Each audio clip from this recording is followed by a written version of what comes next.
Hello everyone, welcome back to the YouTube channel Dr. Alam Services. I am Mohammad Uwais Alam, final year MBBS student at Government Medical College Fatehpur. अभी इस video में बात करने वाला हूँ बहुत ही important update के बारे में, जो कि है नीट 2025 के जो एस्पायरेंट्स हैं उनको क्या क्या डॉक्यूमेंट्स ले जाने हैं सेंटर पर, और जो एडमिट कार्ड है उसको कैसे फिलअप करना है। पूरी डिटेल A to Z आपको इस वीडियो के अंदर मिल जाएगी। आपको किसी भी तरह का कोई भी कन्फ्यूज़न नहीं रहेगा। ऑलरेडी आपको पता होगा जो एडमिट कार्ड है वो रिलीज़ हो चुके हैं। इससे पहले वाली वीडियो में मैंने आपको अपडेट दे दिया था जैसे ही नोटिफिकेशन ऑफिशियल वेबसाइट पर आया था।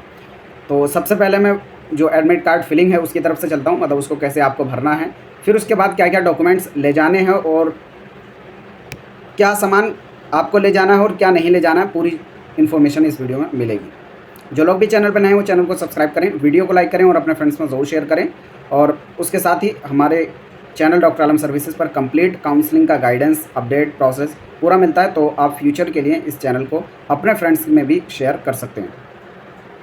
तो सबसे पहली चीज़ आती है जो एडमिट कार्ड में आपका पहला पेज है।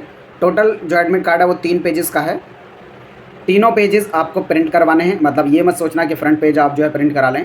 ब्लैक एंड वाइट या कलर किसी में भी करा सकते हैं, ऐसा कोई मैंडेटरी नहीं है, लेकिन कलर में करवा लें तो ज़्यादा बेटर होगा। ठीक है। उसके बाद जो पहला पेज है ये उसकी बात कर रहा हूँ, जिसमें ऊपर की तरफ आपकी जो है पर्सनल डिटेल लिखी हुई होगी।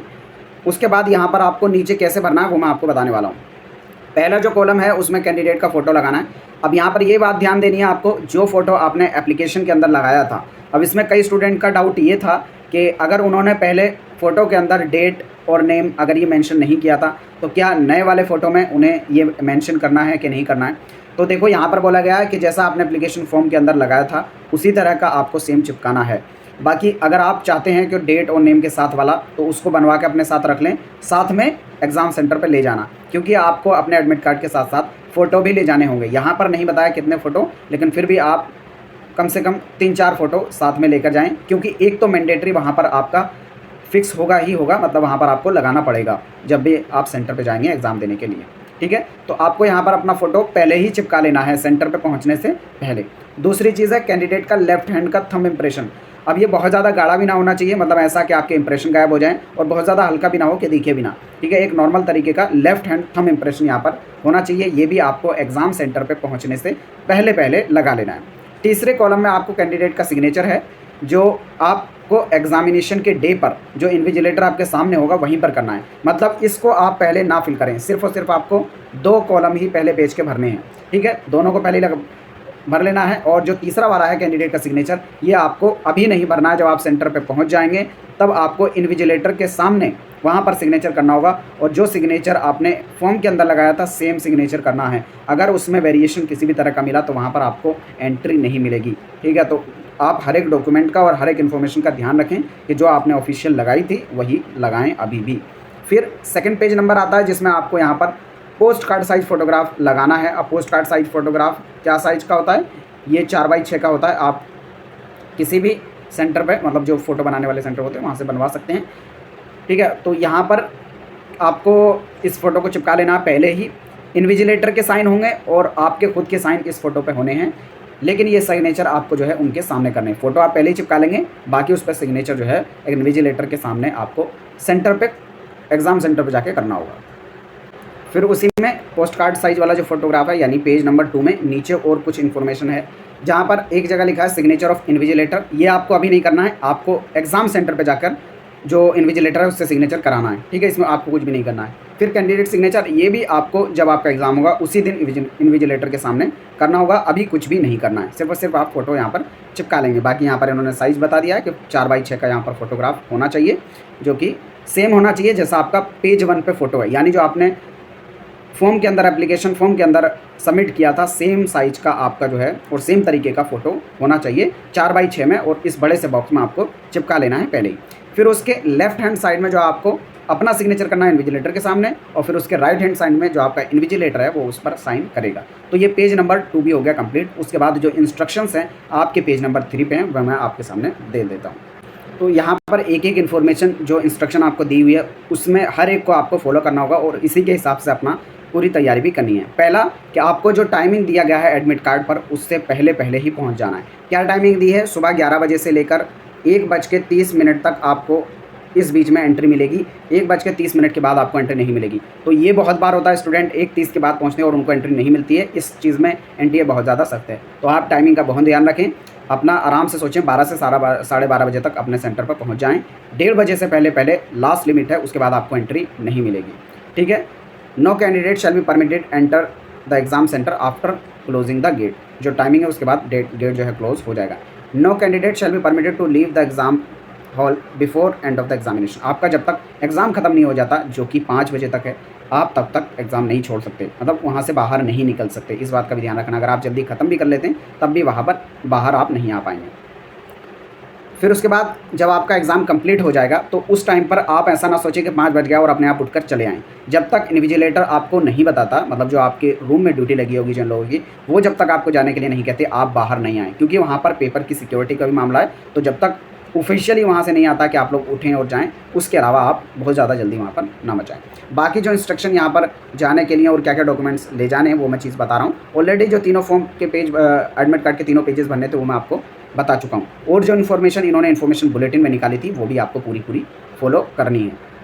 फिर यहाँ पर जो अगली चीज़ बोली है वो ये है कि आपको जो भी एग्जामिनेशन सेंटर है उसकी लोकेशन वगैरह आप जो है सही से वेरीफाई कर लें, कहाँ पर आपको पहुँचना है, कहाँ पर आपका कॉलेज है, और वहाँ पर प्रॉपर डॉक्यूमेंटेशन के साथ जाएं। क्या क्या डॉक्यूमेंट आपको ले जाने हैं वो मैं अभी नीचे बता दूंगा, जिसमें आपके पास ये एक तो एडमिट कार्ड होना चाहिए, वो भी फिल्ड हुआ, मतलब पूरी इन्फॉर्मेशन उसमें फिल्ड होनी चाहिए।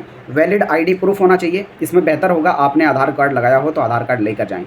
आधार कार्ड कौन सा ले जाना है? जो लेटेस्ट है, मतलब जैसे ऑफिशियल नोटिफिकेशन आया था कि आपको आधार के अंदर करेक्शन कराना है, तो करेक्शन कराने के बाद का जो आधार है आपको वो लेकर जाना है। बहुत सारे लोग होंगे जिन्होंने अभी करेक्शन के लिए सिर्फ दिया है और अभी तक नहीं आया, तो आप उसकी स्लिप भी साथ में ले जाएं और आधार कार्ड भी ले जाएं। और जिन लोगों का आ चुका है, मतलब अपडेट हो चुका है, तो उसको डाउनलोड कर लेना और लेटेस्ट वाला आप प्रिंट करा के ले जाना। ठीक है।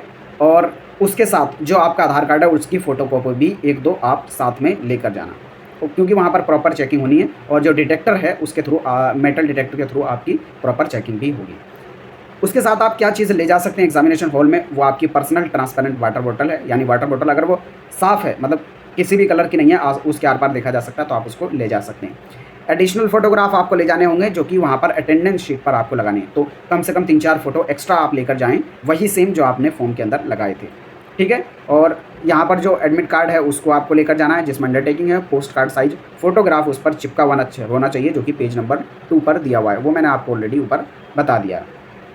ठीक है। एग्जामिनेशन सेंटर पे पहुंचने से पहले जो आपकी अंडरटेकिंग है उसको अपनी हैंड राइटिंग में जो है फिल कर लेंगे, जो कि मैंने वहाँ पर बता दिया। और अगर कोई स्क्राइब है, मतलब कोई PWD या उस कैटेगरी से है जहाँ पर उनको असिस्टेंस की ज़रूरत पड़ती है, तो असिस्टेंट की जो इन्फॉर्मेशन उन्होंने ऑलरेडी फॉर्म में दी होगी वही सेम आपको वहाँ पर लेकर जाना है, और उस असिस्टेंट की इन्फॉर्मेशन भी आपको देनी होगी, मतलब आधार कार्ड वगैरह, वही चीज़ इन्होंने यहाँ पर बताई है। फिर अगला है, candidate should put there signature and paste the photograph at the appropriate place. Candidate को अपने सिग्नेचर और फोटोग्राफ जहाँ पर इन्फॉर्मेशन दी गई है वहीं पर चिपकाना, वो मैं ऑलरेडी आपको बता चुका हूँ। Candidate are advise to bring updated copy of Aadhaar card. यहाँ पर इन्होंने एकदम हाईलाइटेड वर्जन में लिख रखा है कि आपको अपडेटेड जो कॉपी है आधार की वो लेकर जानी है। अगर अपडेट आप नहीं करा पाए किसी की तरफ से, क्योंकि उसके बावजूद भी काफ़ी कैंडिडेट ऐसे होंगे, तो आपका जो भी लेटेस्ट वाला है या पहले वाला है, आप उसी आधार कार्ड को ले जाएँ और उसकी फ़ोटोकॉपी भी ले जाएँ। इस केस में एडिशनल डॉक्यूमेंट भी आप लेकर जाएँ तो बेहतर होगा, जिसमें आप अपना स्कूल का आईडी प्रूफ ले जा सकते हैं, आप अपना पैन कार्ड ले जा सकते हैं, आप अपना ड्राइविंग लाइसेंस ले जा सकते हैं, वोटर आईडी कार्ड ले जा सकते हैं, क्योंकि ये भी आपका एक प्रूफ की तरह काम करेगा अगर वहाँ पर चेकिंग के अंदर किसी भी तरह की कोई भी दिक्कत होती है तो। ठीक है। उसके साथ ही आपको किसी भी तरह की बिलोंगिंग नहीं ले जानी है, जैसे इलेक्ट्रॉनिक डिवाइस आप नहीं ले जा सकते, फ़ोन वगैरह या कोई भी आइटम आप अपने साथ नहीं ले जा सकते, वॉच, एनीथिंग। सिर्फ आपको अपना जो डॉक्यूमेंट्स हैं, मतलब आधार कार्ड, फ़ोटो, और अगर आपको कहीं ट्रैवल करना तो आप थोड़े बहुत पैसे लेकर जा सकते हैं, जिसमें आपको आने जाने में दिक्कत ना हो। ठीक है। उसके अलावा अगर किसी भी तरह का आप कोई सामान वहाँ पर लेकर ना जाएँ, अगर लेकर जाएंगे वो तो बाहर रखवा देंगे और फिर आपको वहाँ पर कोई दूसरा आदमी नहीं होगा, मतलब जो भी आपका सेंटर होगा वहाँ पर उसको पकड़ने वाला कोई अंदर आदमी होगा नहीं, तो वहाँ पर आपको दिक्कत हो सकती है। ठीक है। अगली चीज़ ये है कि आपको एग्जामिनेशन हॉल के अंदर किसी भी तरह की आपको सेपरेट एम्प्टी बुकलेट नहीं मिलेगी, मतलब कोई आपको खाली पेपर नहीं मिलेगा जिस पर आप रफ वर्क कर सकें। तो जो भी आपकी क्वेश्चन पेपर होगा उसी में जो अंदर स्पेस दे रखा होता है उसी में आपको रफ वर्क करना है, अलग से आपको कोई भी पेज नहीं मिलेगा। No candidate should adopt any unfair means practice. यहाँ पर कह रहे हैं कि किसी भी तरह की अनफेयर प्रैक्टिस, चीटिंग हो या लीकिंग हो, किसी भी तरह की अनफेयर प्रैक्टिस में आप जो है इन्वॉल्व ना हो। अगर इन्वॉल्व होते हैं तो उसमें आपके खिलाफ जो है कार्रवाई हो सकती है। फिर अगली चीज़ आती है कि आपका जब एग्ज़ाम कंप्लीट हो जाएगा तो आपकी जो एमआर शीट होती है और उसकी कॉपी होती है वो दोनों की दोनों आपको सबमिट करनी है। आपको वहाँ से वापस सिर्फ और सिर्फ क्वेश्चन पेपर मिलेगा और जो आपको पेन मिले थे, पेन भी क्योंकि एनटीए खुद से देता है, तो आप अपने पेन अगर ले भी जाएंगे तो वापस करवा देंगे या बाहर आपको रखने को बोल देंगे। एनटीए खुद से आपको वहाँ पर पेन देगा और बीच बीच में कहीं होता है कि पानी की व्यवस्था भी रहती है। ठीक है, ये चीज़ें। और वहाँ पर आपको सिर्फ और सिर्फ जो आपकी टेस्ट बुकलेट है यानी क्वेश्चन पेपर है वही वापस मिलेगा। आपकी ना तो ओरिजिनल जो आंसर की है ना मिलेगी, वो मिलेगी, और ना ही उसकी कॉपी आपको मिलेगी। और किसी भी तरह का आपको यहाँ पर बायो ब्रेक नहीं मिलेगा पहले घंटे के अंदर और लास्ट के 1 घंटे के अंदर। और जब आप अंदर जाते हैं तो वहाँ पर बायोमेट्रिक अटेंडेंस होगी, चेकिंग होगी आपकी प्रॉपर। और अगर बीच में आपको किसी भी तरह का बायो ब्रेक लेना है, टॉयलेट्स में जाना है, तो उस टाइम पर भी आपकी प्रॉपर चेकिंग हो सकती है, बाहर जाने से पहले और अंदर आने से पहले। ये इसलिए ताकि किसी भी तरह की कोई अनफेयर मीन्स के थ्रू अनफेयर प्रैक्टिस यहाँ पर ना हो या चीटिंग वगैरह कोई भी इस तरह की ना हो। बाकी यहाँ पर यही चीज़ मेन थी जो इन्होंने बताना था। इसके अलावा आपको कोई भी डाउट है, क्वेरी है, नीचे कमेंट बॉक्स में बता सकते हैं। तब तक के लिए हर एक कैंडिडेट को ऑल द बेस्ट। अच्छे से एग्जाम दीजिए। अगर आपने अच्छे से मेहनत की होगी डेफिनेटली आपको उसका रिवॉर्ड मिलेगा। Wish you all the best. Thank you.